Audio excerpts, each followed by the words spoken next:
بسم اللہ الرحمن الرحیم الحمد للہ رب العالمین والصلاة والسلام علی سید الانبیاء والمرسلین محمد وعلی آلہ واصحابہ اجمعین اما بعد اعوذ باللہ من الشیطان الرجیم بسم اللہ الرحمن الرحیم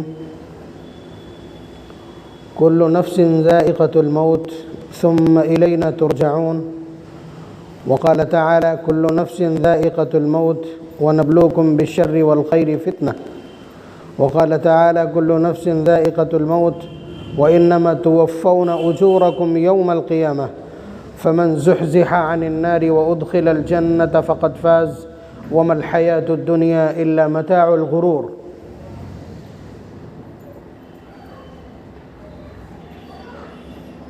یہ ایک بہت اچھی کوشش ہے اور بہت اچھا فیصلہ ہے کہ ایک بڑا حادثہ ہمارے بیچ ہوا ہے، ہمارا ایک بھائی فوت ہو گیا۔ اب یہ فطرت ہے انسان کی، اور اللہ تبارک و تعالیٰ نے رشتوں میں جو طاقت اور قوت رکھی ہے، رشتوں کے تعلق سے جو احساس رکھا ہے، صلہ رحمی کی جو طبیعت اور مزاج عنایت کیا ہے، اس کی وجہ سے ہر دل دکھی ہوتا ہے۔ اگر کسی شخص کو نہ جانتے ہوں اور وہ فوت ہو گیا ہو اور اس کے اوپر اس کے رشتہ دار اور اس کے احباب، اس کے اعزاء اگر رو رہے ہوں، افسردہ ہوں، غمناک ہوں، تو دیکھنے والوں کے آنکھوں میں آنسو ہو جاتے ہیں۔ یہ انسانی فطرت ہے، انسانی تقاضا۔ لیکن یہ جو کوشش ہے کہ ہم ایک مجلس منعقد کر لیں اور اس مجلس میں کچھ باتیں اللہ تبارک و تعالیٰ کی اور کچھ نبی اکرم صلی اللہ علیہ وسلم کی آ جائیں، اس لیے کہ اس سے بڑا کوئی مرہم نہیں ہے، اس سے بڑا کوئی دلاسا نہیں ہے، اس سے بڑا کوئی علاج نہیں ہے۔ اور دوسری بات جو تھوڑی سی تلخ بھی ہو کہ نبی اکرم صلی اللہ علیہ وسلم نے ایک نظام بنایا ہے کہ جب کسی کے یہاں کوئی حادثہ ہو جائے، کوئی مصیبت زدہ ہو، کوئی مصیبت کا مارا ہو، کوئی صدمے سے دوچار ہو، تو لوگوں کو چاہیے کہ جا کر کے اس کی تعزیت کریں، جا کر کے اس کی تعزیت کریں۔ تعزیت کس کو کہتے ہیں؟ تعزیت کے اصول ہم نے بھلا دیے۔ یہ بڑی تکلیف دہ صورتحال ہے جو میں آگے عرض کرنے جا رہا ہوں کہ ہم نے تعزیت کے اصول بھلا دیے ہیں۔ تعزیت کے معنی ہے عزا یعزی تعزیتاً، عربی کا لفظ ہے، اس کے معنی ہے تسلی دلانا۔ تسلی دلانا یعنی تسلی کے دو بول دینا، کوئی بات ایسی کہہ دینا جس سے اس کا غم غلط ہو جائے، غم ہلکا ہو جائے۔ ہم نے جس طرح سے ساری چیزیں الٹ دی ہیں، اسی طرح یہ تعزیت کا دستور بھی الٹ دیا ہے۔ خواتین بھی دھیان دیں اور مرد بھی دھیان دیں۔ ہمارے یہاں نظام یہ ہے کہ جا رہے ہیں تعزیت کے لیے، فارسی میں اسے پرسہ کہتے ہیں، پرسش احوال پورا لفظ ہے لیکن اس کو پرسہ کہتے ہیں کہ ہم حال چال لینے جا رہے ہیں، تعزیت کے لیے جا رہے ہیں۔ اچھے بھلے گھر سے چلے آ رہے ہیں، گھر کے دروازے کے باہر تک تھوڑی دور پہلے ہی ناشتہ واشتہ بھی کر لیتے ہیں کہ پتہ نہیں گھر میں کیا حالات ہوں، نوبت آئے یا نہ آئے، سب کچھ ٹھیک ٹھاک ہے۔ دروازے پر آ کر کے جان بوجھ کر کے رونا شروع کرتے ہیں، یا پھر جب اس کے کسی بہت قریبی شخص سے ملتے ہیں تو رونے لگتے ہیں۔ یعنی وہ تو خاموش تھا، جو مبتلا مصیبت ہے وہ خاموش تھا، لیکن آنے والے نے گلے لگ کر کے خود رویا اور اس کو رلایا۔ تو رلانے کے لیے آیا تھا، مصیبت پہنچانے کے لیے، غم ہرا کرنے کے لیے آیا تھا، غم کو سوا کرنے کے لیے آیا تھا۔ یہ خلاف ورزی ہے جناب محمد الرسول اللہ صلی اللہ علیہ وسلم کے لائے ہوئے دین کی اور آپ کے برپا کیے ہوئے مزاج کی۔ اتنی تلخ بات ہے۔ ایسے ہی خواتین کا تو حال یہ ہے کہ جس کے شوہر کا انتقال ہو گیا، جس کے بھائی کا انتقال ہو گیا، جس کے بیٹے کا انتقال ہو گیا، اس کے پاس بیٹھی، کسی طرح سے اپنے آپ کو اس نے سنبھالا ہوا ہے، لیکن نہیں، یہ کہیں نہ کہیں سے کوئی پرانا واقعہ، ارے ایک بار میرے پاس گیا تھا اور اتنا ملنسار اور اتنا یہ اور اتنا تعریف کی، اتنی تعریف کی یہاں تک کہ وہ رونے لگے، بس یہ کامیابی سمجھی جاتی ہے آج کی۔ یہ تو تکلیف پہنچانا ہے، خدا کی قسم اس پر پکڑ ہوگی، ان حرکتوں پر پکڑ ہوگی۔ نبی اکرم صلی اللہ علیہ وسلم نے ایک ایک بات بتلائی ہے، الفاظ کیا بولنا ہے وہ تک بتلائیں۔ مثلا کسی مریض کی عیادت کے لیے جا رہے ہیں، یہاں بھی ہم لوگ بہت دقت کرتے ہیں، کسی کے یہاں گئے، دیکھا بیمار ہے، ظاہر سی بات ہے جس کا بیٹا ہے، جس کا شوہر ہے، جس کا بھائی ہے، اس نے کیا کوئی کسر چھوڑی ہوگی؟ علاج میں کوئی کسر چھوڑی ہوگی؟ یا اس نے کوئی بڑے سے بڑا اسپیشلسٹ چھوڑا ہوگا؟ نہیں چھوڑا ہوگا، یہ طے ہے۔ آنے والے کو جتنا اس سے تعلق نہیں ہے اس سے زیادہ ان لوگوں کا، لیکن نہیں، مفت کا مشورہ، ارے اسے فلاں جگہ دکھاؤ، فلاں جگہ دکھاؤ۔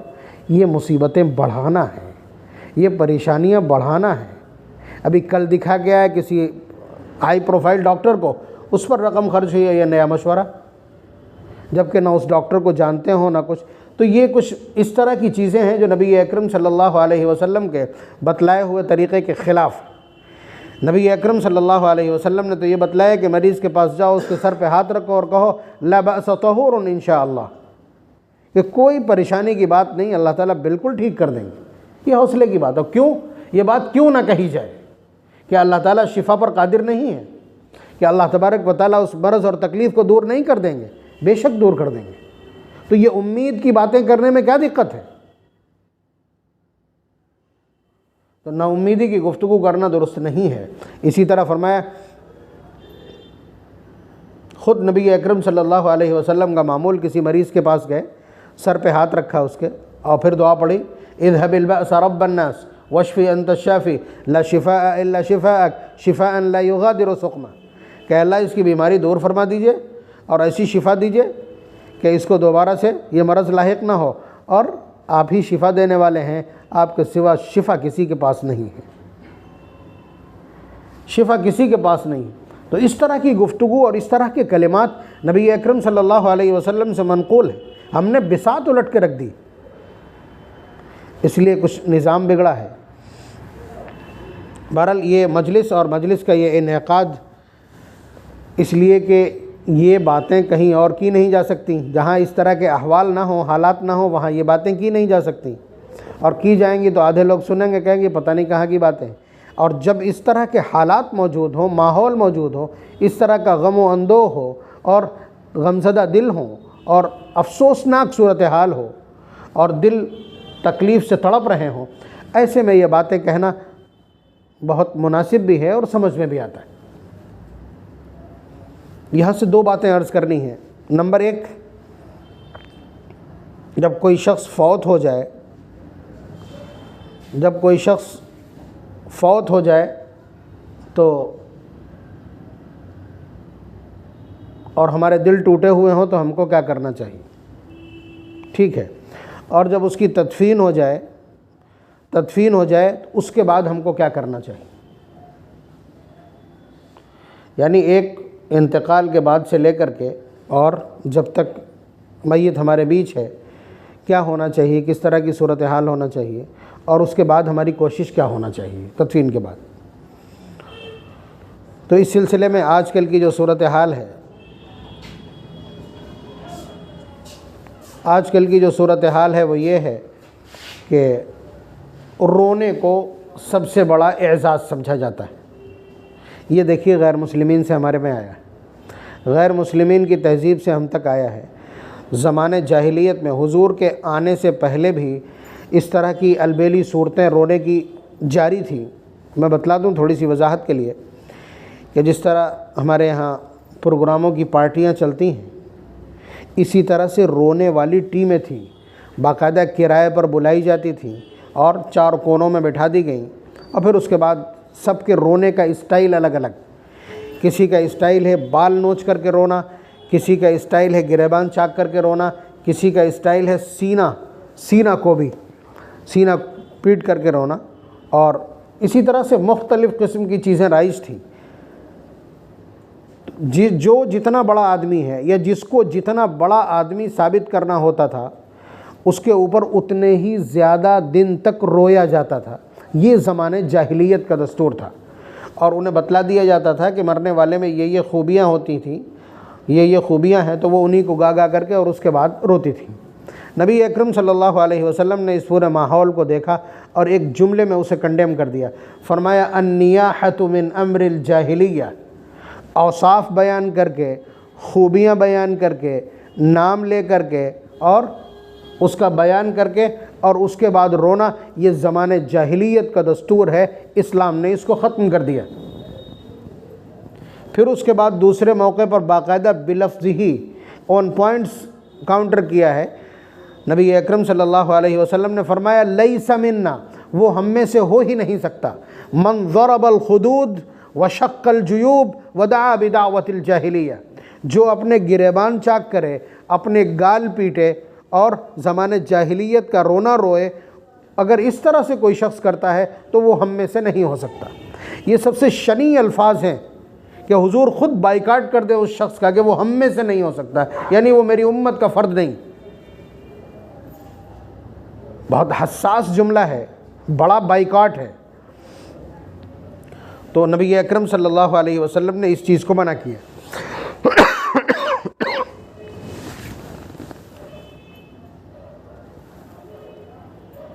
یہاں پہ کچھ بہت باریک سے فرق ہیں جنہیں سمجھنے کی ضرورت ہے۔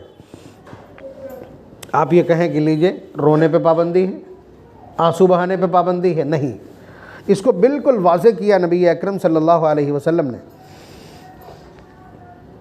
حالانکہ حضور نے اس پوری صورتحال کو دیکھ کر کے کہ اس طرح لوگ روتے ہیں، تو حضور نے صحابہ کو بہت سختی کے ساتھ سمجھایا، اتنا سمجھایا اور رونے سے اتنا منع کیا کہ انہوں نے رونے کو ہی ناجائز سمجھ لیا۔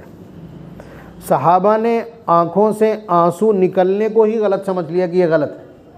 پھر کیا ہوا، ذرا غور سے سنیں، بالخصوص خواتین ہماری جو یہ سمجھتی ہوں کہ رونا درست ہے اور رونا عیب کی بات نہیں ہے، یا کسی کی وفات میں اور میت میں جا کر کے اور وہاں رونے میں شرکت کرنا یہ بہت اہم ہے۔ دیکھیے حضرت زینب رضی اللہ تعالیٰ عنہ یہ حضور کی سب سے بڑی بیٹی ہیں، ان کے ایک بیٹے ہیں اور وہ بیٹے اتنے بیمار ہیں کہ انہیں بھی لگا، بیٹی کو بھی، حضرت زینب کو لگا کہ یہ اب بچیں گے نہیں، جاں بر نہیں ہو سکیں گے۔ حضور کے پاس ایک شخص کو بھیجا کہ ابا سے کہنا کہ تشریف لے آئیں میرا بچہ۔ روایت کے الفاظ تو یہ ہیں کہ فوت ہو گیا جو الفاظ ہیں، لیکن ترجمہ اس کا یہی کیا گیا کہ وہ بالکل ایسا تھا، انہوں نے یہ سمجھ لیا کہ یہ فوت ہو جائے گا، ابا کو بلا لاؤ۔ آپ بتلائیے کسی کا نواسہ فوت ہو رہا ہو اور بیٹی نے بلایا ہو، کس میں ہمت ہے کہ نہیں جائے گا؟ سارا زمانہ تماشا کر دے گا۔ بات آپ سمجھ رہے ہیں؟ لیکن نبی نے جو تہذیب سکھلائی ہے اسے بھی ذہن میں رکھیے، اسے جگہ دیجیے۔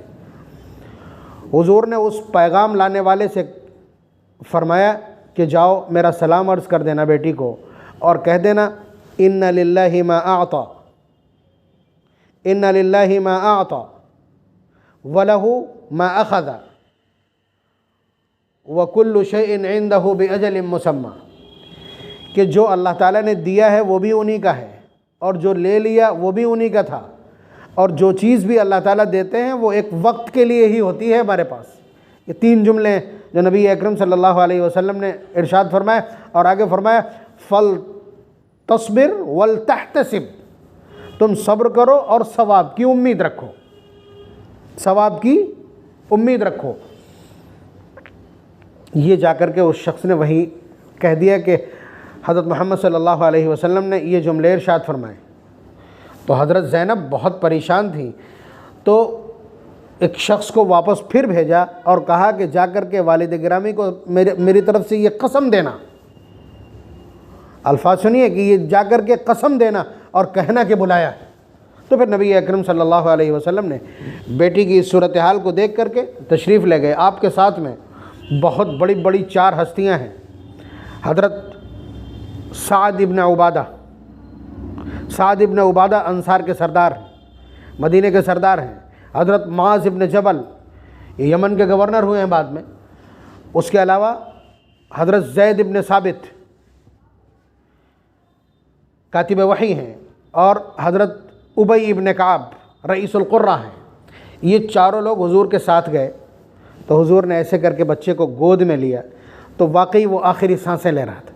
نواسہ گود میں ہے، بیٹی کے حالات بہت خراب ہیں، حضور نے اس بچے کو بوسہ دیا اور حضور کی آنکھوں سے آنسو جاری ہو گئے، حضور کی آنکھوں سے آنسو جاری ہو گئے۔ حضرت سعد ابن عبادہ نے سوال کر دیا، وَأَنْتَ یا رسول اللہ، اے اللہ کے رسول آپ کی آنکھوں میں آنسو ہیں، اے اللہ کے رسول آپ کی آنکھوں میں آنسو ہیں۔ تو حضور نے جواب میں ارشاد فرمایا، انہا رحمتن، کہ یہ تو کسی بھی شخص کے اندر موجود اپنے فوت ہونے والے کے لیے ایک رحمت ہے، یعنی رشتے کی جو قرابت ہے، جو مہربانی ہے دل کے اندر اس تعلق سے، یہ آنسو اس کا نتیجہ ہے، یہ آنسو اسی کا نتیجہ ہے۔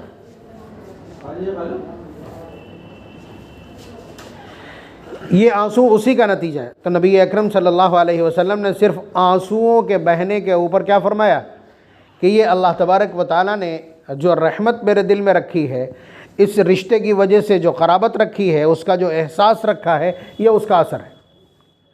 دوسرا واقعہ اسی روایت کے نیچے لکھا ہے مشکات میں کہ پھر حضرت سعد ابن عبادہ کے بارے میں خبر ملی، جو اس مجلس میں اس میں موجود ہیں، ان میں سے ایک ہیں۔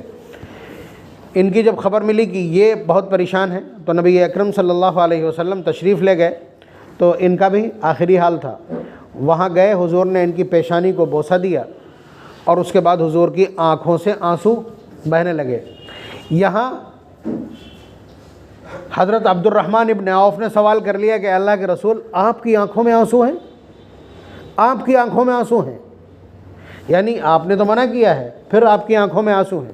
تو حضور نے وہاں پہ ایک وضاحت دی ہے، وہی وضاحت اصل ہے اس حوالے سے کہ ان اللہ لا يعذب بدمع العین ولا بحزن القلب ولكن يعذب بهذا واشار الى لسانه، کہ اللہ تبارک و تعالی اگر کسی کی وفات پر کسی کے آنسو بہتے ہیں تو آنسوؤں کے اوپر مواخذہ نہیں کریں گے، سزا نہیں دیں گے، پکڑ نہیں فرمائیں گے، اور اگر کسی کے دل میں غم ہے، غمگین دل ہے اس پر بھی اللہ تبارک و تعالیٰ کوئی مواخذہ نہیں فرمائیں گے۔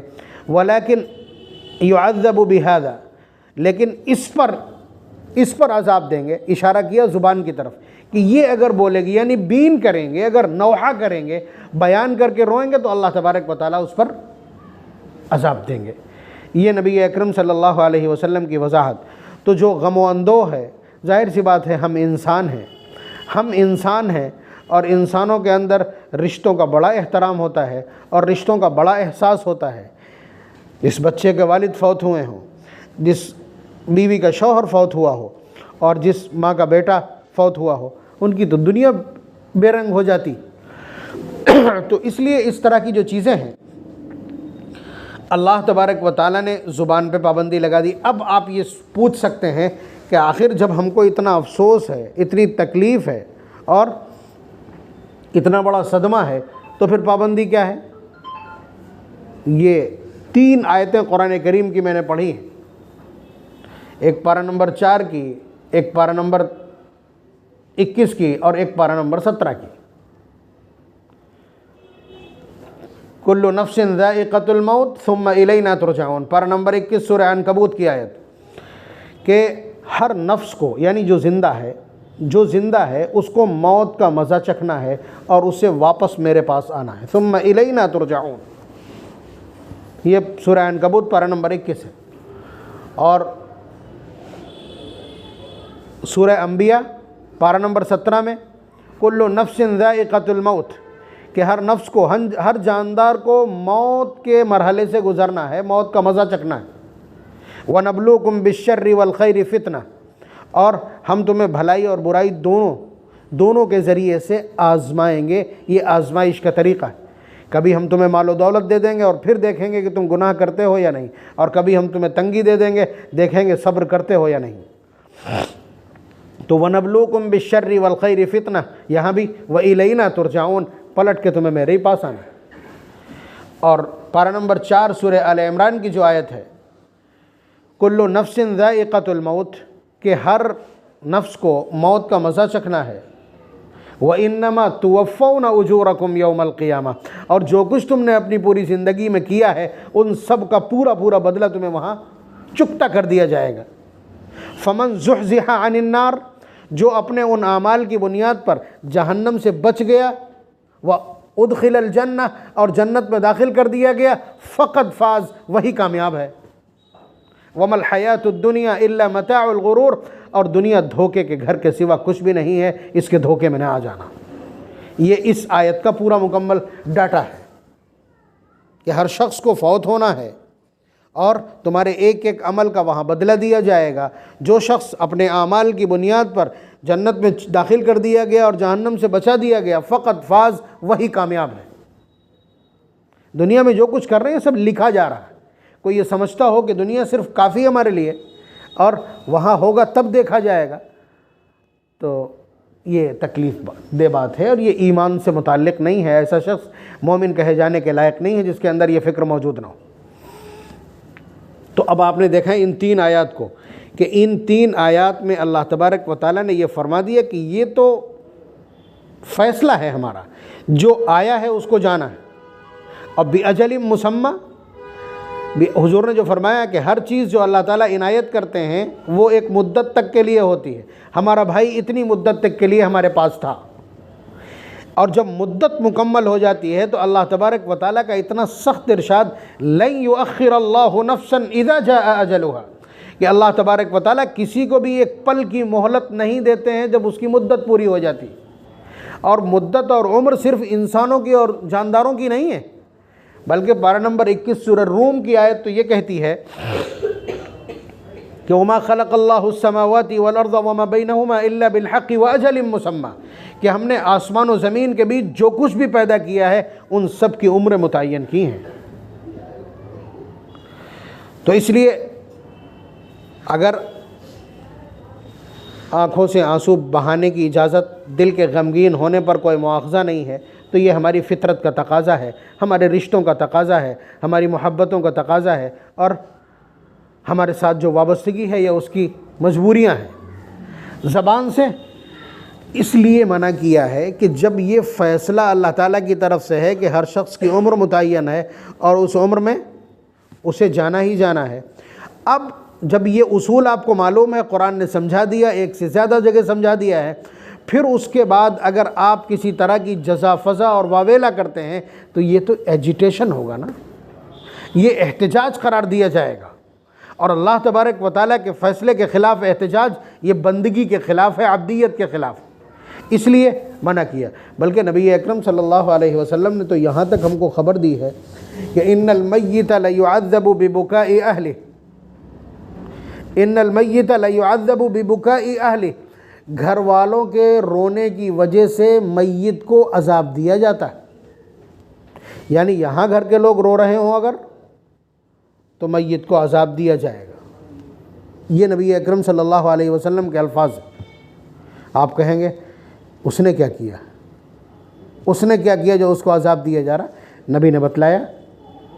اور اگر آپ پوچھنا ہی چاہیں تو وہی میں نے جو عرض کیا پورا کہ یہ اللہ کا فیصلہ ہے، اس کے خلاف اس طرح کا رویہ اور اس طرح کا احتجاج یہ اللہ تبارک و تعالیٰ کے فیصلے کے خلاف مانا جاتا ہے۔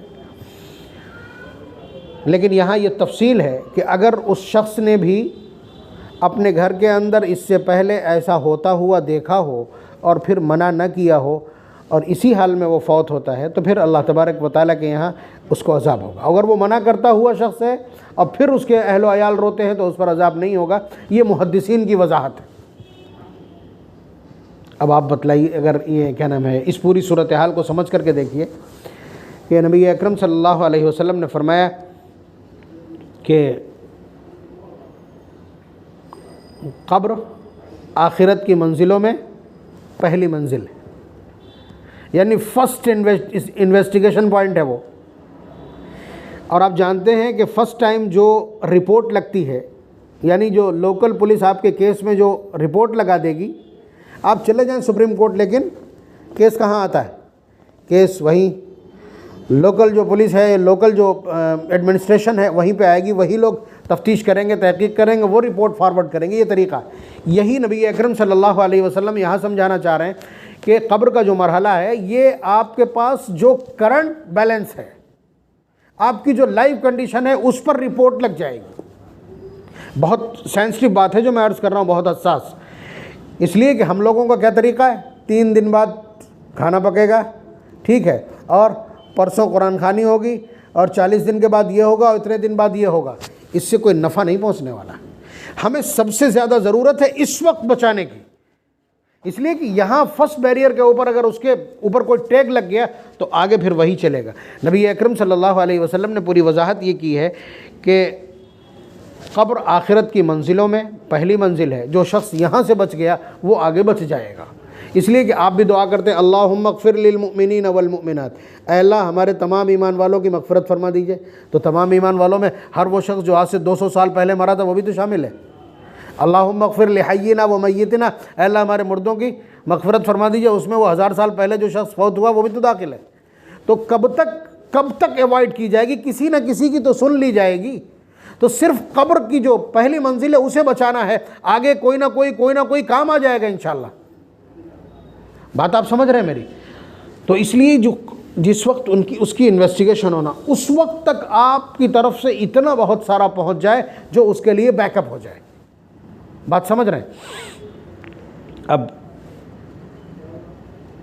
نبی اکرم صلی اللہ علیہ وسلم نے جو اس کو مینشن کیا پورے پروگرام کو، کہ جیسے ہی کسی شخص کے انتقال کی خبر ملے کیا پڑھنا ہے؟ انا للہ و انا الیہ راجعون. اب یہیں سے آپ کی کارروائی شروع ہو جانا چاہیے. آپ کہاں سے آ رہے ہیں؟ 100 کلومیٹر سے، 50 کلومیٹر سے، 10 کلومیٹر سے، 5 کلومیٹر سے، کچھ نہیں تو اس آنے جانے میں آپ کو آدھا گھنٹہ لگ جائے گا. ٹھیک ہے، ان آدھے گھنٹوں میں آپ کتنی مرتبہ سورہ یاسین پڑھ سکتے ہیں، کتنی مرتبہ آپ قل هو اللہ شریف پڑھ سکتے ہیں، کتنی مرتبہ آپ درود پاک پڑھ سکتے ہیں، کتنی مرتبہ آپ سبحان اللہ الحمدللہ پڑھ سکتے ہیں، اور کتنی مرتبہ آپ استغفار کر سکتے ہیں. یہ ساری چیزیں بس بولتے رہیے. پھر آئیے، آ کر کے جنازے میں شرکت کیجئے، دعا کیجئے، پھر ایصال ثواب کے لیے جو کچھ ہو دفن سے پہلے اس تک پہنچائیے. یہ سب سے اہم خدمت ہے. نبی اکرم صلی اللہ علیہ وسلم نے وہی کوشش کی.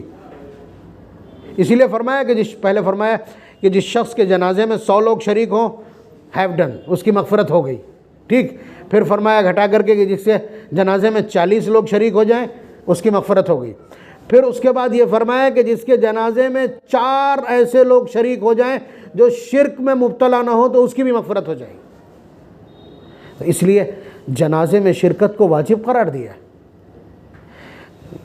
للمسلم علی المسلم 6 بالمعروف، ایک مسلمان بھائی کے دوسرے مسلمان پر 6 حقوق ہیں. ان میں سے آخر کے 2 یہی ہیں کہ وَيَعُودُهُ إِذَا مَرِضَ، جب وہ بیمار ہو جائے تو اس کی عیادت کے لیے اسے جانا چاہیے. اس لیے کہ پریشان ہوگا، تمہارے پہنچنے سے اور دلاسا دینے سے اس کو کچھ سہارا مل جائے گا، دل کو تقویت ہوگی. وَيَتْبَعُ جَنَازَتَهُ إِذَا مَاتَ، اور جب اس کا انتقال ہو جائے تو اس کے جنازے میں پیچھے جائے. پیچھے جانا باتیں کرنے کے لیے نہیں ہے، پیچھے بھیجا اس لیے جا رہا ہے تاکہ کچھ نہ کچھ پڑھتے رہیں. اور ابھی بھی وہ لکیر تو زندہ ہے کہ لوگ کلمہ پڑھتے ہیں، زور سے پڑھ دیتے ہیں تاکہ لوگوں کو یاد آ جائے. تو اس کا مطلب یہ ہے کہ یہاں جو فریم ہے وہ یہی ہے کہ یہاں کچھ نہ کچھ ایصال ثواب کیا جاتا رہنا چاہیے. یہ اسی لیے تاکہ اس کے پاس جب سوال و جواب شروع ہوگا ابھی اس سے پہلے وہاں سب کچھ پہنچ جائے، اور وہاں اتنا پہنچ جائے کہ جس کی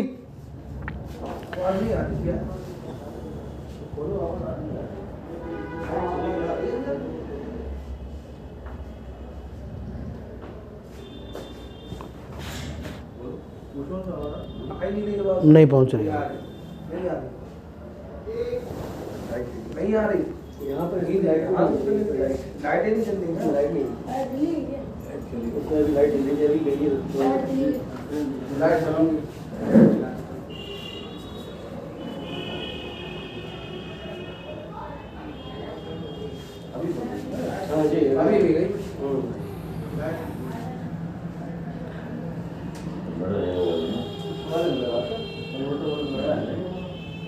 چلو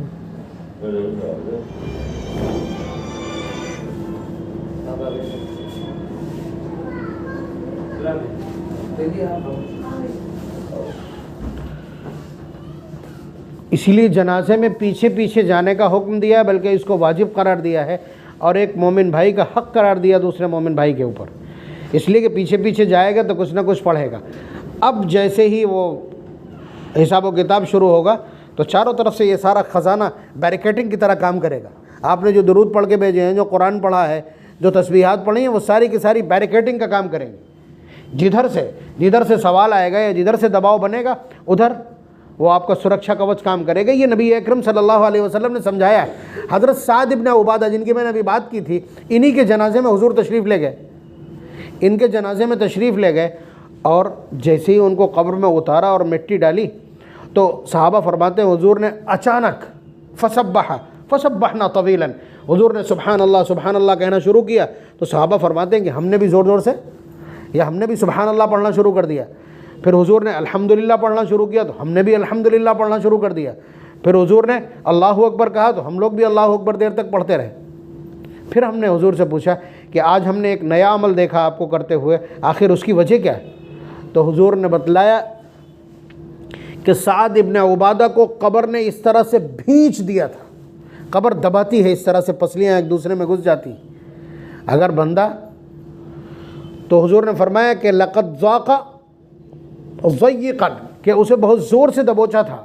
پھر تم نے سبحان اللہ پڑھا، میں نے پڑھا، سب نے پڑھا، ثم فرج فرجتا، پھر اس کے بعد اس قبر کو اللہ تبارک و تعالیٰ نے اپنی رحمت سے تمہاری ان دعاؤں اور ان اذکار کی وجہ سے کشادہ کر دیا۔ یعنی یہ لائیو ٹیلی کاسٹ کی رپورٹ ہے جناب محمد الرسول اللہ صلی اللہ علیہ وسلم کی طرف سے۔ باب اثبات عذاب القبر، مشکات کی روایت ہے۔ یعنی وہیں بیٹھے بیٹھے ایسا ہوا، پھر ہم نے جو کچھ پڑھا اس کی وجہ سے ایسا ہوا۔ یہ نبی اکرم صلی اللہ علیہ وسلم نے باقاعدہ بتلایا، اور وہیں بیٹھے بیٹھے قبرستان میں بتلایا۔ اس کا مطلب ہے کہ نفع پہنچتا ہے، اس کا مطلب ہے کہ نفع پہنچتا ہے، اور ہمیں کس چیز کی طرف دھیان دینا چاہیے۔ یہاں تک فقہا نے لکھا ہے کہ جس شخص سے بہت زیادہ محبت کرتا ہو مرنے والا، اسے چاہیے کہ اس وقت تک وہاں بیٹھے جب تک حساب و کتاب نہ ہو۔ حساب و کتاب کیا؟ وہی سوالات ہوتے ہیں، ان سوالات سے کیٹیگری طے ہو جاتی۔ 3 سوال کہ من ربک، ما دینک، وما تقول فی ھذا الرجل۔ تو اور یہ حساب و کتاب کب شروع ہوتا ہے؟ حضور کے الفاظ یہ ہیں کہ جیسے ہی تم لوگ دفن کرتے ہو، مٹی ڈالتے ہو، تو فوراً اتاہ ملکان، 2 فرشتے آتے ہیں، فیقعدانہ، پھر اس کو مردے کو اٹھا کر کے بٹھاتے ہیں۔ اسی لیے ہائٹ اتنی رکھی جاتی ہے کہ بیٹھنے کے بعد کوئی دقت نہ ہو۔ آپ سمجھ رہے ہیں؟ فیقعدانہ، تو اسے بٹھاتے ہیں، پھر اس کے بعد اس سے سوالات کرتے ہیں۔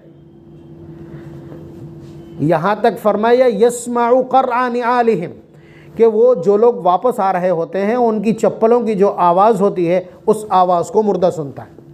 یعنی یہ کارروائی اتنی تیز ہوتی ہے کہ لوگ مکمل واپس بھی نہیں ہونے پاتے کہ سوالات شروع ہو جاتے ہیں۔ تو اس لیے جو شخص وہاں بیٹھا ہے وہ اس کو پورا احساس رہتا ہے کہ کون موجود ہے، ٹھیک ہے؟ تو اس کی وجہ سے اس کو انس رہتا ہے کہ پاس میں بیٹھے ہیں۔ آپ سمجھیے کہ بچے کے سامنے کیسے ہی آدمی آ جائے، اگر والد ساتھ میں موجود ہیں تو ہر بات کا جواب دے لے گا، اور اگر تنہائی میں کوئی پوچھتا ہے تو پھر گھبرا جائے گا۔ تو یہ موانست کے لیے یہ فرمایا گیا کہ اس کو وہاں موجود رہنا چاہیے۔ حضور نے فرمایا اتنی دیر تک ٹھہرو جتنی دیر میں اونٹ کو ذبح کر کے اس کے ٹکڑے کیے جاتے ہیں۔ یہ سارا نظام نبی اکرم صلی اللہ علیہ وسلم نے سمجھایا ہے۔ اب آخری بات اور اس کی وضاحت۔ جو شخص، ایک تو وہ شخص ہوتا ہے جو کھٹ سے اٹیک پڑا اور ختم، چلتے چلتے چلا گیا۔ دیکھیں بہت ساری ایسی چیزیں ہیں جو آج کلیئر ہو جائیں گی آپ کے ذہن میں کہ غلط مشہور ہے۔ یعنی جو آدمی چلتے پھرتے ایک دم چلا جائے تو ہم لوگ کیا کہتے ہیں؟ ارے بہت اچھی موت ہے بھائی، کسی کو پریشان بھی نہیں کیا، گھسٹنا بھی نہیں پڑا، اور ایسے ہی چلے گئے۔ کوئی آدمی جو بستر پر مدتوں پڑا رہتا ہے، گھر والے بھی خدمت کرتے ہیں، خود بھی پریشان ہوتا ہے، وہ انتقال کرتا ہے تو اس پر لوگوں کے الفاظ الگ ہوتے ہیں۔ بات سمجھ رہے ہیں آپ؟ ذرا کان کھول کر کے سنیے گا آپ۔ نبی اکرم صلی اللہ علیہ وسلم تشریف فرما ہے، وہیں پر 2-1 لوگ اور بھی موجود ہیں۔ ابھی کسی آدمی سے ملاقات ہوئی حضور کی، اور تھوڑی دیر کے بعد خبر آتی ہے کہ فلاں کا انتقال ہو گیا۔ یعنی ابھی حضور اور ایک دو صحابہ موجود ہیں اور وہاں سے کوئی شخص نکل کے گیا اور تھوڑی دیر کے بعد خبر آتی ہے کہ اس کا انتقال ہو گیا. تو حضور کے ساتھ میں جو صحابی تھے انہوں نے کہا کہ واہ کیا موت ہے، واہ کیا موت ہے، چلتے پھرتے چلے گئے. ہمارے یہاں کی جو اصطلاح ہے اس طرح کا لفظ استعمال کیا. تو حضور نے فرمایا ویحک، تیرا ناس ہو. یہ عربی کا ایک جملہ ہے جو ڈانٹنے کے لیے اور افسوس کرنے کے لیے بولا جاتا ہے. میری مجبوری یہ ہے کہ اردو کے پاس الفاظ نہیں، اس لیے یہ ترجمہ کیا جاتا ہے کہ یہ کیوں نہیں کہتا. اس نے جو یہ کہا اس پر رد عمل حضور کا، صحابی نے جو کچھ کہا ہے اس پر حضور کا جو ری ایکشن ہے وہ نوٹ کرنے لائق ہے. حضور نے فرمایا کہ تم نے یہ کیوں نہیں کہا کہ اللہ تبارک و تعالیٰ پہلے اس کو بیماری عطا کرتے اور اس بیماری کے طفیل میں اس کے گناہوں کو صاف ستھرا کر دیتے، اس کے اعمال نامے کو پاک صاف کر دیتے، پھر اس کے بعد شفا عنایت کرتے اور پھر اس کے بعد بلاتے تاکہ وہ پاک صاف پہنچتا. یہ حضور کا رد عمل. یعنی کسی کا چلتے پھرتے چلا جانا اسلامی نقطۂ نظر سے پسندیدہ نہیں، اسلامی نقطۂ نظر سے پسندیدہ نہیں. اس سے زیادہ خطرناک روایت دیکھیے آپ، اسقام کہلاتا ہے. یہ حدیث کی اصطلاح میں یہ عمل اسقام کہلاتا ہے. یعنی کسی آدمی کا پہلے بیمار ہونا، بیمار ہو کر کے بہت پریشان ہونا اور پھر اس کے بعد شفا ملنا اور پھر اس کے بعد فوت ہونا، یا اسی بیماری میں دیر تک لڑتے ہوئے فوت ہونا، یہ اسقام کہلاتا ہے. ایک صحابی بیٹھے تھے، حضور نے اسی اسقام کی تفصیل عرض کی، ذکر کی کہ اللہ تبارک و تعالیٰ، مطلب یہ مسلسل کئی روایات ہیں، ان میں سے ایک روایت میں آپ کی خدمت میں عرض کر رہا ہوں. باب عیادۃ المریض مشکات کی روایت ہے کہ بعض بندے ایسے ہیں جنہیں اللہ تعالیٰ نے بطور تقدیر لکھ دیا کہ یہ نیک لوگوں میں ہیں، لیکن یہاں وہ گناہ پہ گناہ کیے جا رہا ہے، یہاں گناہ پہ گناہ کیے جا رہا ہے، انتظار. پھر اس کے بعد جب اس کا وقت قریب آ جاتا تو پھر اللہ تبارک و تعالیٰ کا ایک دوسرا دستور ہے، اسے بیماری میں مبتلا کر دیتے ہیں، بیماری میں مبتلا کر دیتے ہیں. ہر بیماری پر اللہ تعالیٰ کے یہاں ایک نظام ہے کہ آپ کے ایک پھنسی نکلی یا آپ کو بخار ہے، اس بخار کی وجہ سے آپ کے پورے گناہ دھل جاتے ہیں. اللہ تعالیٰ کے فیصلے سے جو تکلیف آپ کے اوپر آتی ہے، ہر تکلیف کا پیمنٹ ہے اللہ تعالیٰ کی طرف سے. یہ ایک نظام ہے اللہ تعالیٰ کا. تو ایسے بندے کو پھر اللہ تبارک و تعالیٰ بیماریوں سے دھو کر کے اور پھر اس کے بعد پاک صاف کر کے نیکوں میں بلاتے ہیں. یہ وضاحت تھی. پھر اس کے بعد یہ روایت حضور نے فرمایا کہ یہ اسقام کہلاتا ہے. یہ اسقام کہلاتا ہے کہ کسی آدمی کو اللہ تبارک و تعالیٰ اس کے گناہوں کو ختم کرنے کے لیے بیمار کر دیں اور پھر اس کے بعد اپنے یہاں بلائیں. ایک صحابی بیٹھے تھے.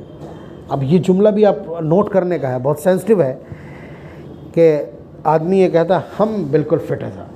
اگر کوئی بات چلنے لگے، حالانکہ وہ 10 بیماریوں کی دوا کھا رہا ہو، لیکن چونکہ سماج میں یہ مانا جاتا ہے کہ جو آدمی فٹ ہے وہ بہت بڑا باکمال ہے، وہ بہت باکمال ہے. جو شخص بیمار نہ ہو، اسے کبھی کوئی تکلیف نہ ہوئی ہو، اس کے سر میں درد نہ ہوا ہو، تو وہ بہت باکمال سمجھا جاتا ہے نا، well fit, well to do. تو یہ جملہ نوٹ کر لیں. نبی اکرم صلی اللہ علیہ وسلم اس کام کی وضاحت کر رہے تھے اور وہیں بیٹھے ہوئے ایک صحابی نے فرما دیا کہ اے اللہ کے رسول، واللہ ما مرضت قط، کہ میں کبھی بھی بیمار نہیں پڑا. سمجھ رہے ہیں آپ یہ جملہ کہ واللہ ما مرضت قط، کہ میں کبھی بھی بیمار نہیں پڑا. تو آپ کے ذہن میں تو یہ ہوگا کہ حضور کو یہ کہنا تھا کہ ہاں اللہ کا شکر ادا کرو، لیکن حضور نے کیا جملہ ارشاد فرمایا. آپ سب کے جو خیالات ہیں، جو امیجنیشن ہے آپ کا، وہ سب بھنگ ہو جائے گا. ابھی حضور نے فرمایا اجلس عنا فلست منا، یہاں سے کھڑا ہو جا تو ہم میں سے نہیں ہے. حضور نے فرمایا اجلس عنا فلست منا، تو یہاں سے کھڑا ہو جا تو ہم میں سے نہیں ہے. یہ بات کیوں ارشاد فرمائی؟ بڑی عجیب ہے. تو یہ ایک دستور ہے کہ اللہ تبارک و تعالیٰ جس بندے سے محبت کرتے ہیں، بیماریاں ڈال کر اس کو آزماتے ہیں. کیا حضرت ایوب علیہ السلام سے زیادہ کوئی بیمار ہوا ہے؟ کہ کیڑے جسم میں موجود ہیں، گر جاتا ہے تو اٹھا کے رکھ دیتے ہیں۔ آپ اندازہ کیجئے، کوئی داستان نہیں لا سکتے آپ، پیغمبر ہیں، رسول ہیں۔ تو بیماری سے آزمایا جانا یہ اللہ تبارک و تعالیٰ کی بڑی نعمت ہے۔ فرعون کی 400 سال عمر، کبھی اس کا رواں نہیں دکھا۔ کیا کہیں گے آپ؟ وہ فرعون جو حضرت موسیٰ علیہ السلام کے 400 سال عمر پائی اس نے، ایک دن اس کے سر میں درد نہیں ہوا۔ کیا کہیں گے آپ؟ ادھر حضرت ایوب علیہ السلام۔ تو یہ اسقام ہے کہ اللہ تبارک و تعالیٰ، میں اس سلسلے کا تو ایک واقعہ آپ کی خدمت میں ذکر کروں، خواتین موجود ہیں، بہت اہم رہے گا۔ مطلب یہ بات جو حضور نے فرمائی، اجلس عنا فلست منا، کہ تو یہاں سے اٹھ جا، تو ہم میں سے نہیں ہے، اس کی وجہ کیا ہو سکتی؟ حضور کے زمانے میں ایک صحابی ایک صحابیہ، یعنی ایک جوڑا، بہت خوش و خرم، ایک روز مطلب اتنا خوش و خرم کہ کبھی کوئی پریشانی نہیں آئی۔ آپ کہیں گے بہت اچھا، واہ واہ سبحان اللہ، کبھی کوئی پریشانی میں مبتلا نہیں ہوئے دونوں۔ ایک روز رات میں سوتے ہوئے اچانک شوہر کو پیاس لگی، بیوی سے کہا کہ پانی دے دو، وہ پانی لے کر کے آئیں۔ پانی لے کے جب تک سو گئے، تو وہ پانی لیے صبح تک ایسے ہی کھڑی رہی کہ کس وقت آنکھ کھلے شاید پانی مانگے، اور اٹھانا مناسب نہیں سمجھا کہ نیند میں خلل ہوگا۔ یہ ادب ہے ان کی۔ جب صبح آنکھ کھلی اور اس حال میں دیکھا تو آپ سمجھ سکتے ہو، آپ مرد ہیں، آپ سمجھ سکتے ہیں کہ آپ کے منہ سے کیا نکلے گا۔ آپ یہی کہیں گے مانگو جو مانگنا چاہو۔ یہی انہوں نے کہا، صحابی نے کہا اپنے الفاظ میں کہ تمہاری اس خدمت اور اس جذبہ خدمت کو دیکھ کر کے مجھے بڑی فرحت ہوئی ہے، مجھ سے جو ہو سکے گا وہ کروں گا، تمہارا کوئی سوال ہو تو رکھو۔ تو انہوں نے سوال کیا رکھا ہے معلوم ہے؟ کہنے لگی آپ مجھے طلاق دے دیجئے، آپ مجھے طلاق دے دیجئے۔ آپ بتا رہے، آپ دیکھیے آپ کو کیا لگ رہا ہے، آپ کو کیسا لگ رہا ہے اس سوال کا جواب؟ تو انہوں نے پھر دہرایا اور انہوں نے پھر یہی کہا کہ آپ مجھے طلاق دے دیجئے۔ بہت پریشان زبان دے چکے ہیں، بہت پریشان۔ کہا کہ میری سمجھ میں نہیں آ رہا تمہارا یہ رویہ اور رد عمل۔ شوہر نے کہا چلو حضور کے پاس چلتے ہیں، وہیں حل کروائیں گے اس پوری کہانی کا، اس مسئلے کا۔ چنانچہ دونوں لوگ چلے اور جب تھوڑی دور نکلیں، شوہر کے پیر میں اتنی زور کی ٹھوکر لگی ہے کہ انگوٹھا پھٹ گیا، یعنی پیر لہو لہان ہو گیا۔ بیوی نے شوہر کا ہاتھ پکڑا اور کہا کہ چلیے مجھے طلاق نہیں چاہیے۔ اب یہ دوہرا سسپینس، پہلے ہی اتنے مشکل میں تھے اور یہ دوہرا سسپینس کہ بھی کوئی معاملہ بھی حل نہیں ہوا، اور اس کے بعد یہ بہرحال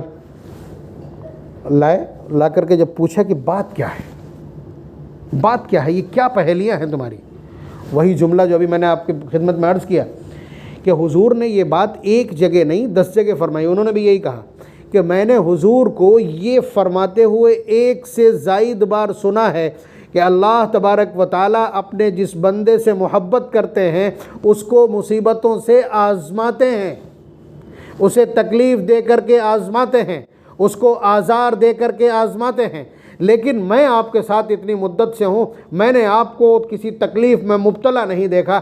مجھے یہ گمان ہو چلا کہ آپ اللہ تبارک و تعالیٰ کے محبوب بندوں میں نہیں ہیں، اور میں ایسے بندے کے نکاح میں رہنا نہیں چاہتی۔ لیکن جب آپ جا رہے تھے اور آپ کو چوٹ لگی اور سخت چوٹ لگی تو میرا وہ گمان ختم ہو گیا کہ اللہ تبارک و تعالیٰ نے آپ کو تکلیف میں مبتلا کیا ہے، اس کا مطلب یہ ہے کہ اللہ تبارک و تعالیٰ آپ سے محبت کرتے ہیں۔ میں نے اپنا فیصلہ واپس لے لیا۔ تو جو بات میں عرض کر رہا ہوں، بلکہ ابھی میں نے بھائی سے پوچھا تھا کہ تکلیف کہاں تھی، تو بتایا منہ میں تھی، ورنہ نبی اکرم صلی اللہ علیہ وسلم کے الفاظ تو یہ ہیں کہ من قتل بطنہ فہو شہید، جو پیٹ کی کسی بھی بیماری میں مارا ہو وہ شہید ہے۔ آپ سمجھ رہے ہیں؟ تو شہادت کا مرتبہ مل جاتا ہے آدمی کو۔ بہرحال اتنے دنوں تک اللہ تبارک و تعالیٰ اگر کسی شخص کو مبتلا مصیبت رکھتے ہیں تو میں احادیث کی روشنی میں پوری قوت اور استحکام کے ساتھ یہ کہہ سکتا ہوں، وثوق کے ساتھ، کہ یقیناً اللہ تبارک و تعالیٰ اس کو بخش دیں گے۔ اور کسی شخص کو مبتلا مصیبت کرنا اور پھر دوسروں کو، خاص طور سے کسی کے والد اگر اس طرح سے فوت ہوتے ہیں تو تو ظاہر سی بات ہے کہ بچوں نے یا متعلقین نے جو ان کے حقوق کو ادا کرنے میں کوتاہی کی ہوگی، اپنے باپ کے حقوق کی ادائیگی میں جو کوتاہی کی ہوگی، یہ اس وقت کی جو بے لوث خدمت ہے، صبح شام کی بھاگ دوڑ ہے، اس کی وجہ سے وہ ساری کمیاں بھی پوری ہو جاتی ہیں، ادھر بھی پورا ادھر بھی پورا۔ یہ اللہ تبارک و تعالیٰ کا ایک نظام ہے، جہاں چاہتے ہیں نافذ کر دیتے ہیں۔ نبی اکرم صلی اللہ علیہ وسلم نے اچانک کی موت سے پناہ چاہی ہے۔ اللہم انی اعوذ بک من میتۃ سیئہ، بری موت، ایکسیڈنٹل موت، اچانک فوت ہونا۔ اس کے علاوہ فرمایا اللہم انا نعوذ بک من زوال نعمتک، اے اللہ نعمتوں کو آپ چھین لے، میں اس سے آپ کی پناہ چاہتا ہوں۔ آپ سمجھ رہے ہیں؟ وتحول عافیتک، اور جو عافیت ہے آپ نے عنایت کی ہے اس کے ختم ہونے سے آپ کی پناہ چاہتا ہوں۔ وفجاءۃ نقمتک، اور اچانک کی مصیبت سے، یعنی اس طرح کی مصیبت کہ جس میں ہمیں توبہ اور استغفار کی بھی نوبت نہ آئے۔ تو یہ جو صورتحال ہے ہمارے معاشرے کی، کہ کوئی آدمی اگر بہت دنوں تک فریش ہے اور بہت دنوں تک بیڈ کے اوپر ہے تو ہمارا تبصرے یہ ہوتے ہیں، جبکہ باب عیادت المریض کی جو روایات ہیں وہ یہ بتلاتی اور کسی آدمی کا پریشان اور مبتلا مصیبت رہنا عیب کی بات نہیں ہے۔ آخری بات، حضرت ابی ابن کعب رضی اللہ تعالیٰ عنہ بہت بڑے قاری ہیں، قرآن پڑھنے کا سب سے اچھا ہنر جانتے ہیں۔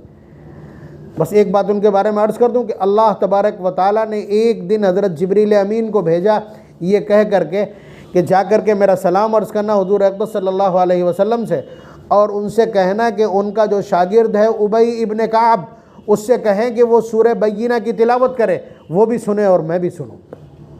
حضور نے بلایا حضرت ابی ابن کعب کو اور کہا کہ اللہ تعالیٰ کے پاس سے یہ پیغام آیا ہے کہ تم سورہ بینہ کی تلاوت کرو، آپ بھی سنیں میں بھی سنوں۔ یعنی اللہ تعالیٰ نے فرمائش بھیجی ہے، حکم بھیجا ہے کہ وہ قرآن سننا چاہتے ہیں محمد الرسول اللہ کے ایک شاگرد سے۔ تو ظاہر سی بات ہے میں ہوتا یہی سوال کرتا ہے۔ حضرت ابی ابن کعب سوال کرتے ہیں اللہ سمانی لک، کہ اللہ نے میرا نام لے کے کہا ہے؟ تو حضور نے فرمایا نعم، ہاں تمہارا نام لے کر کے جبریل امین نے آ کے کہا۔ فذرفت عیناہ، خوشی سے ان کی آنکھیں ڈبڈبا گئیں۔ تو یہ اتنی بڑی ہستی ہیں۔ حضور نے ایک دن فرمایا کہ جس شخص کو بخار آتا ہے، ایک بار کے بخار سے بندے کے سارے گناہ اس طرح سے جھڑ جاتے ہیں جس طرح پتجھڑ کے موسم میں پتے درخت سے جھڑتے ہیں۔ تو حضرت ابی ابن کعب نے کہا کہ اللہ کے رسول میرے لیے دعا فرما دیجئے کہ مجھے بخار بنا رہے، بس فرائض کی ادائیگی میرے لیے آسان ہو، بخار بنا رہے۔ حضور نے دعا کر دی، پوری عمر بخار رہا ہے۔ کیا کہیں گے آپ؟ ایک خاتون آئی جنہیں فٹ پڑتے تھے، دورے پڑتے تھے جن کو، اور آ کر کے کہنے لگی کہ اللہ کے رسول مجھے دورے پڑتے ہیں اور مجھے بہت تکلیف ہوتی ہے، آپ دعا فرما دیجئے کہ میری یہ تکلیف دور ہو جائے، اس لیے کہ دورے کی حالت میں میرے کپڑوں کا بھی لحاظ نہیں رہتا، سطر کھل سکتا ہے۔ تو حضور نے معلوم ہے ان سے کیا کہا؟ مطلب یہ وہ چیزیں ہیں جو سماج میں ان کے خلاف نظریات پائے جاتے ہیں، اس لیے میں جان بوجھ کے یہ باتیں عرض کر رہا ہوں۔ حضور نے فرمایا چاہو تو میں دعا کر دوں اور تم ٹھیک ہو جاؤ، اور چاہو تو تم اس بیماری کو بنا رہنے دو اور اس کے بدلے میں اللہ تعالیٰ سے جنت لے لو۔ آج کی عورت کیا پسند کرے گی؟ ترنت ٹھیک ہونے دو، باقی بات بعد میں دیکھی جائے گی۔ انہوں نے فرمایا کہ اللہ کے رسول بیماری بنی رہنے دیجئے، مجھے جنت مل جائے، بس اتنی دعا کر دیجئے کہ اس دورے کی کیفیت میں میرے کپڑے میرے جسم سے الگ نہ ہوں، بے حجابی نہ ہونے پائے۔ حضور نے دعا فرما دی۔ تو یہ جو نظریات ہیں، یہ ساری روایات جو میں نے ابھی شروع سے لے کر کے اب تک عرض کی ہیں، یہ ساری مشکات شریف کی روایات ہیں۔ باب عیادت المریض میں ابھی تازہ کر کے اسی لیے آیا تھا تاکہ نبی اکرم صلی اللہ علیہ وسلم کا پیغام اس طرح کے حالات میں آپ تک پہنچے۔ اپنے طور پہ بات کہنا ہو تو کچھ بھی کہا جا سکتا ہے، لیکن نبی اکرم صلی اللہ علیہ وسلم کے وہ ارشادات جو آپ کے بگڑے ہوئے نظریات کی بھی اصلاح کر دیں۔ اب اس کے بعد کیا کیا ہم نے؟ زیادہ تر ان کی باتیں کرنے میں، ان کے احوال بیان کرنے میں، ان کی تعریف کرنے میں، اگر اتنی کوشش سبحان اللہ الحمدللہ اللہ اکبر کہنے میں کی ہو تو مزہ آ جائے۔ اور اللہ تبارک و تعالیٰ نے تو اتنا بڑھیا سسٹم بنا دیا ہے کہ آپ ایک بار سورہ یاسین کی تلاوت کریں، 10 قرآن کریم کا ثواب ڈسپیچ ہو جائے گا۔ 3 بار قل اللہ شریف پڑھیں گے، ایک قرآن کریم کا ثواب پہنچ جائے گا، ایک ایک لفظ قرآن کریم کا ایک ایک لفظ پورے قبرستانوں کی مغفرت کے لیے کافی ہو سکتا ہے۔ ایک بار سبحان اللہ کہنے سے آسمان و زمین کے بیچ کے خلا بھر جاتا ہے۔ اب بتائیے کیا کرنا چاہتے ہیں؟